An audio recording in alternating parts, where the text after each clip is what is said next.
Assalamualaikum. Assalamualaikum warahmatullahi wabarakatuh. Alhamdulillahilladzi ja'ala taqwa khairi zadi wa libas wa amarna natajawwada biha liyawmil libas. Asyhadu an la ilaha illallah wahdahu la syarika lahu rabbun nas wa asyhadu anna sayyidana Muhammadan abduhu wa rasuluh al-mawsuuf bi'akmali sifatil ashhash. Allahumma shalli ala sayyidina wa maulana Muhammadin ma damatil hayatu fil anfas wa ala alihi wa sahbihi wa sallam tasliman katsiran. Puji dan syukur sama-sama kita panjatkan kepada Allah Subhanahu wa taala yang pada siang kali ini Allah memberikan kita kesehatan, kemudian juga kemampuan dalam kita melaksanakan salah satu kewajiban, yaitu sholat zuhur berjamaah. Sholawat dan salam semoga terlimpah kepada baginda alam besar Muhammad sallallahu alaihi wasallam, pada keluarganya, para sahabat, para tabi'in, para alim dan sahabat kita sebagai umat yang istiqamah melaksanakan ajaran sunnah-sunnahnya. Amin ya rabbal alamin. Hadirin rahimakumullah, Utsman bin Affan radhiyallahu anhu mengatakan bahwa barang siapa yang memelihara sholat 5 waktu pada waktunya, maka Allah memberikan dia dengan 9 macam kemuliaan. Yang pertama adalah awwaluha yuhibbullah, orang yang senantiasa dia melaksanakan sholat tepat pada waktunya, tidak mundur waktu sholat, itu sangat dicintai Allah Subhanahu wa ta'ala. Kemudian kemuliaan lainnya adalah wa yaqulu badanuhu, Allah kasih badannya menjadi sehat. Orang-orang yang senantiasa dia memelihara sholatnya itu, dia badannya akan menjadi sehat, sahihah. Ada ulama di Banten itu, Syekh Dimyati itu usianya 120 tahun. Ternyata setelah diteliti oleh para muridnya, beliau itu tidak satu pun sunnah-sunnah baginda Rasul yang ditinggalkan. Jadi sholat itu selain adalah perintah Allah,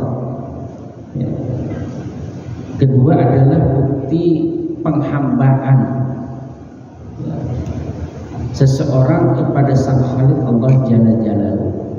Tetapi di situ banyak rahasia-rahasia yang memberikan manfaat kepada kita.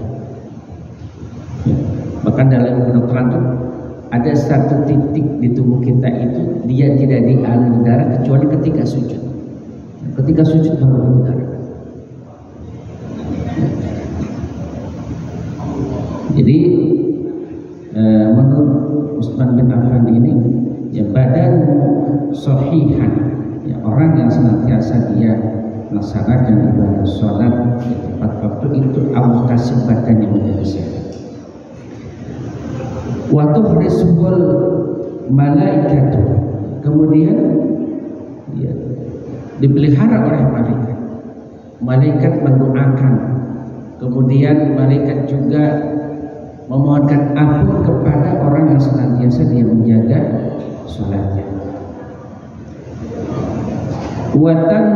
Watanjilul barakah bidari, dituruni berkah di rumah, penuh keberkahan orang-orang yang senantiasa dia menjaga sholat yang 5 waktu.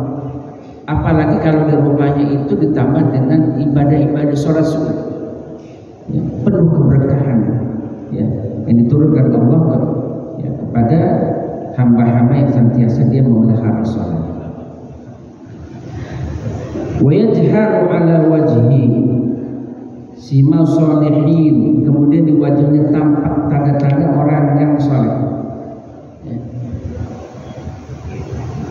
Jadi orang-orang yang senantiasa dia berwudu kemudian sholat itu ditampakkan di yaumil akhir itu, bahkan di dunia itu tampak kelihatan orang-orang yang saleh. Ya. Bukan masalah hitam putihnya kulitnya, tetapi terlihat orang-orang yang senang berwudu itu, ya, yang senang sujud sholat itu wajahnya berbeda dengan orang yang tidak pernah sholat. Ya. Kemudian wa yulinullahu qalbahu, ya, hatinya diletakkan oleh Allah Subhanahu wa ta'ala, ya. Hatinya menjadi lembut, lunak, ya, bisa menerima kebenaran, mudah sekali dia menerima nasihat-nasihat, tidak keras, ya. Jadi ibaratnya Allah lunakkan hati, ya. Sedikit-sedikit ada sesuatu yang menggetarkan hatinya tentang ayat-ayat Al-Quran atau sunnah baginda Rasul yang dibacanya, ya. Hatinya begitu tertabat, bahkan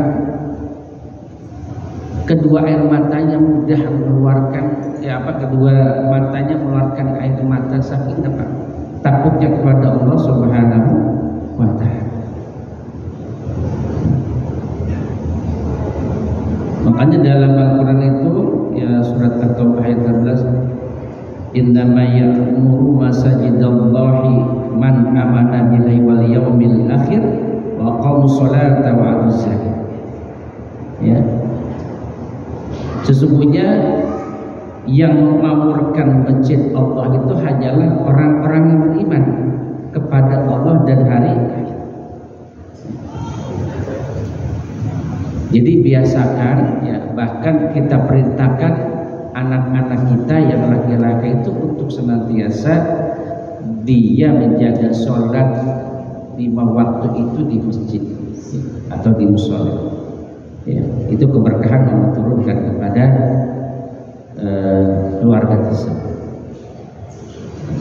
Kemudian as-siratikal barqi, ya, dia akan menyeberang sirat atau jembatan di hari kiamat nanti seperti kilat. Ya. Orang-orang yang senantiasa dia, ya, menjaga sholatnya, maka nanti pada saat menyeberang sirat itu bagaikan kilat. Ya. Kemudian wa yunjihillahu minan nar, Allah menyelamatkan dia daripada api neraka. Menyeberangi sirat dengan cepat, kemudian Allah menyelamatkan dia daripada keganasan daripada api.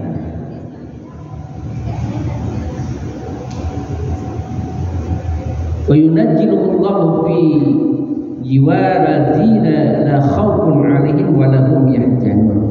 Allah akan menempatkan mereka kelak di hari kiamat bertetangga dengan orang-orang yang tidak pernah mengeluh atau merasa berat. Ya, tetangganya dengan orang-orang saleh, ya, orang-orang yang di saat dunia pun, di dunianya itu tidak pernah mengeluh dengan apapun, ya, yang Allah tentukan dengan kudrat dan iradat Allah. Jadi seolah-olah dia sangat rindu apa yang telah ditetapkan Allah Subhanahu wa ta'ala. Ini menurut Utsman bin Affan, ya, tentang orang-orang yang senantiasa menjaga sholat jamaah. Kemudian baginda Rasulullah SAW juga dalam sabdanya, khamsu sholawatin man hafadha alaihina kanat lahu nuran, barang siapa memelihara sholat 5 waktu maka dia memperoleh cahaya, wa burhanan wa najatan yaumal qiyamah. Kemudian hujah atau dalil dan keselamatan pada hari kiamat.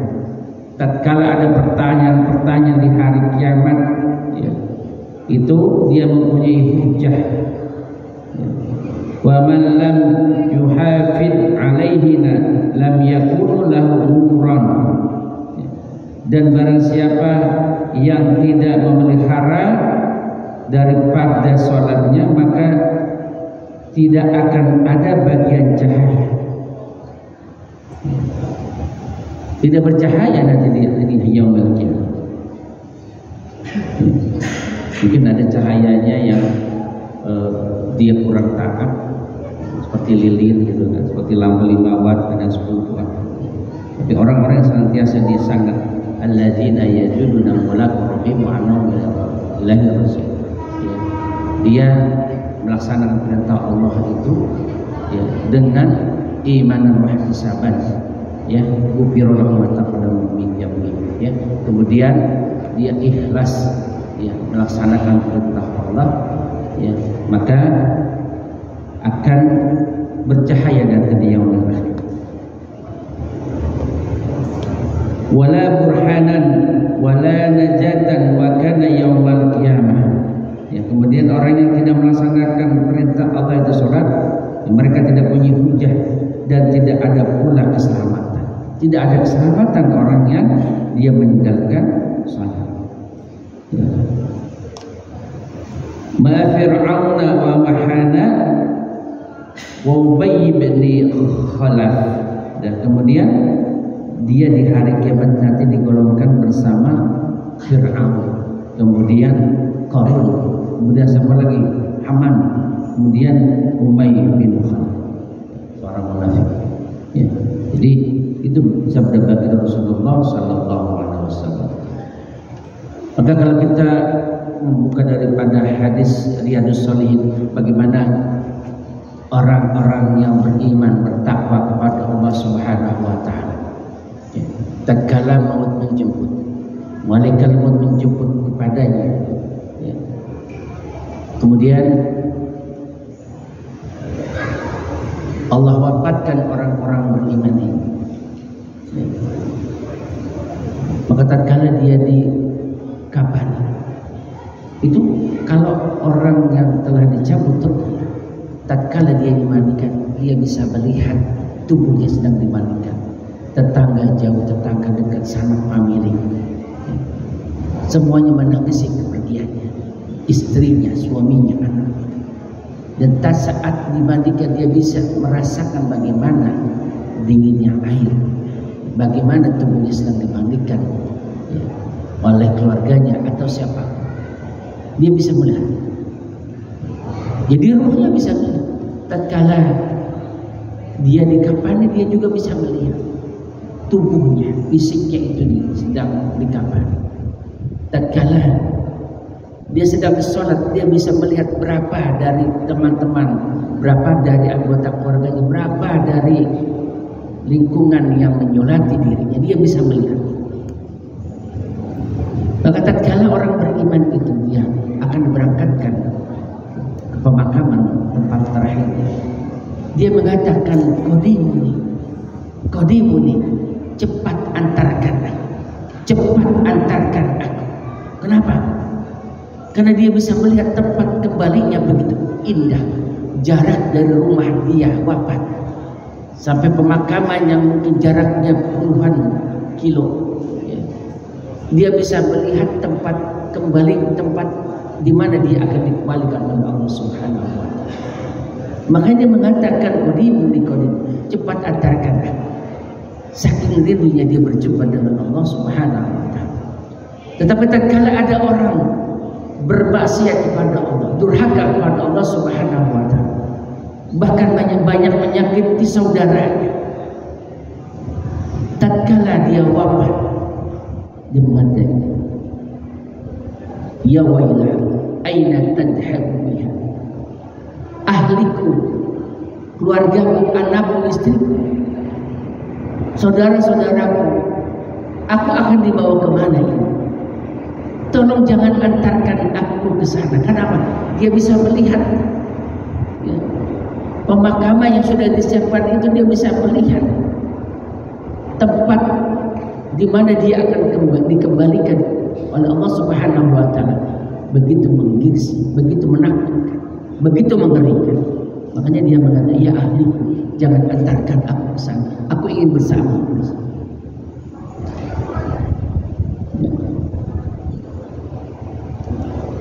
Jadi itulah ya, bagian-bagian daripada orang dia yang melaksanakan perintah Allah, ya, dan bagian-bagian orang yang membangkang perintah Allah. Ya.